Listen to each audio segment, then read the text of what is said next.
2, 3. 1, 2, 3. 1, 2, 3. 1, 2, 3. 1, 2, 3. 1, 2, 3 und Zug.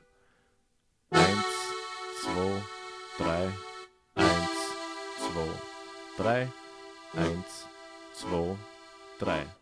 Also hier auf Zug beginnen wir auf diesen Griff. Einen Takt und 2 Takte aushalten. Jetzt spreizen wir den Zeigefinger um 2 Knöpfe nach oben, kopfwärts.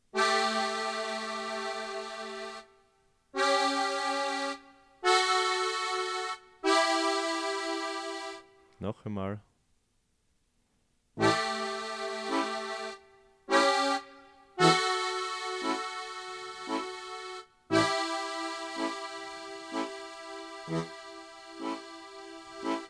Gabelgriff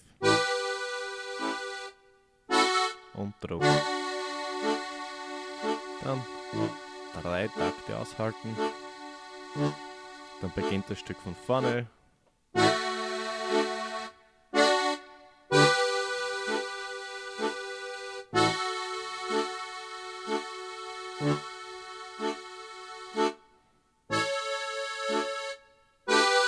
Zug.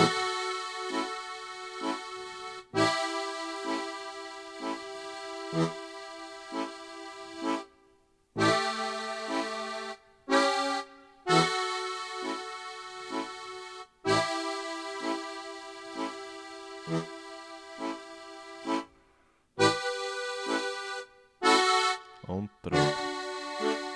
Und zum Schluss diesen Passlauf. Also einen Takt und dann den Passlauf 4, 2, 3 und 3 und 4. Viel Spaß beim Lernen und ciao Baba, bis zum nächsten Lernvideo.